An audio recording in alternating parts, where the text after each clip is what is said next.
Hello scholars! Today's manuscript spotlight is on the Siloam inscription. This isn't technically a manuscript, but I believe it's still worth examining.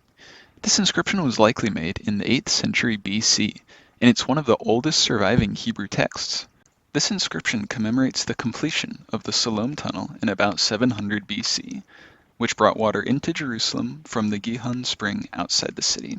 Probably the same that's mentioned in the Bible in 2 Kings 20:20 and 2 Chronicles 32:3-4, though some scholars argue for an even earlier dating of the tunnel. The miners started at opposite ends of the tunnel and worked towards each other. Judging from the direction of the chisel marks, we can tell that this inscription was made where the opposing sets of workers met in the middle. The inscription is written in Paleo-Hebrew, a variation of the Phoenician alphabet which was commonly used until around the 5th century, when it was largely replaced by the Aramaic alphabet. Similar examples to this alphabet change can be seen in many cultures, where the original script of a language is replaced with a more commonly used alphabet. In this case, Aramaic was the official language of the dominant Persian Empire, and would be commonly used for centuries afterward. While it's extremely significant that we still have Hebrew inscriptions from before this change, that also means that these inscriptions are quite difficult to read, as the Aramaic-based Hebrew alphabet and the Paleo-Hebrew alphabet are not generally mutually intelligible. Here, you can see the Paleo-Hebrew alphabet compared with the modern Hebrew alphabet.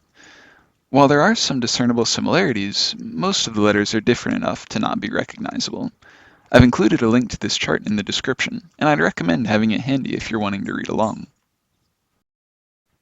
It's difficult to find a high-quality photo of the Siloam inscription, which is why you see a prominent glare on this one. This is actually a replica of the Siloam inscription, with the letters marked in black. The original inscription looks like this. As you can see, it's extremely difficult to read due to the erosion of the letters. I've also included a link to an illustration of the inscription, which is significantly easier to read. You'll also notice that some of the inscription is missing, as it was damaged during its original removal from the Siloam tunnel. Before I start reading, I want to make a disclaimer about the pronunciation here. We don't have any record of the vocalization of these words, so I'm going to be using the vocalization for each word taken from the Brown Driver Briggs Hebrew Lexicon.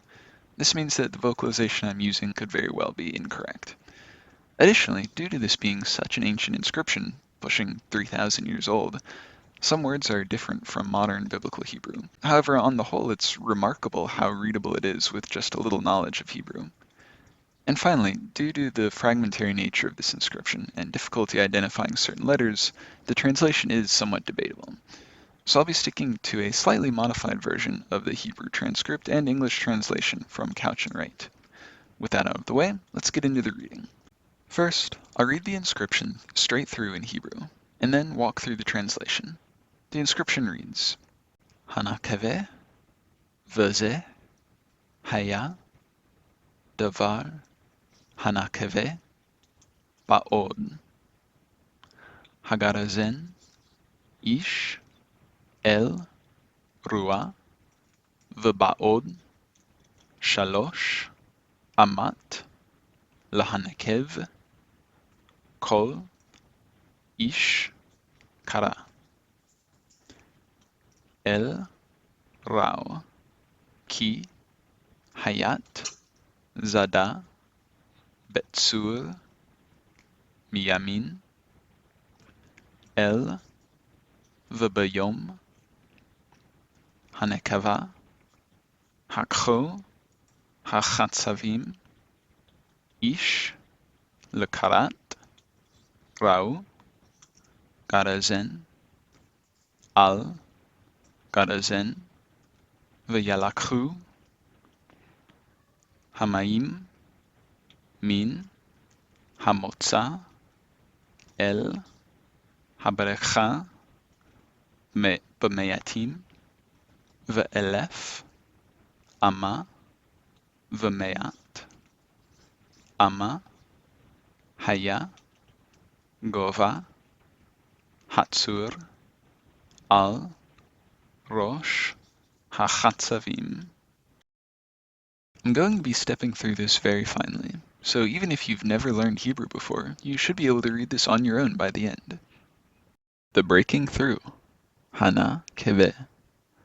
And this v'zeh, was, haya, the matter, davar, of the breaking through, hana, keve, while yet, ba'od, and here the inscription breaks off, continuing from the next line. The pickaxe, hagarazen, one towards the other, ish el ra'u, while yet, v'ba'od, there were 3, shalosh, cubits, amat, 2, and then again the inscription is broken, so we have le, continuing where the inscription picks up. The noise, kol, of one calling, ish kara, and you'll see here that the kara calling is split between 2 lines. Picking up again, to the other, el ra'u, for, ki, there was, hayat, a cleft, zada. This word particularly is difficult, zada. There's no known translation, but a cleft seems like a likely possibility. Continuing on. In the rock, betzur, on the right, miyamin, and on the day, el v'bayom, of the breaking through, hanakeva, the miners hewed, hakcho hachatzavim, one to meet the other, ish lakarat ra'u, pickaxe against pickaxe, garazen al garazen, and flowed v'yalakhu, the waters, hamayim, from, min, the source, hamotza, to the pool, el ha-brekha, over 1,200, b'me'atim v'elef, cubits, ama, and 100 cubits,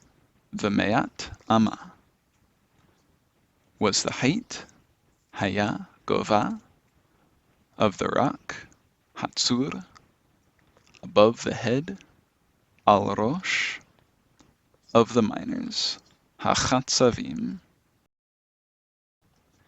I hope you've enjoyed this walk through ancient history. This isn't the usual type of text I've been examining, but it's been extremely interesting researching and learning about this archaeological find, and it's been faith-building in seeing the reliability of the biblical record.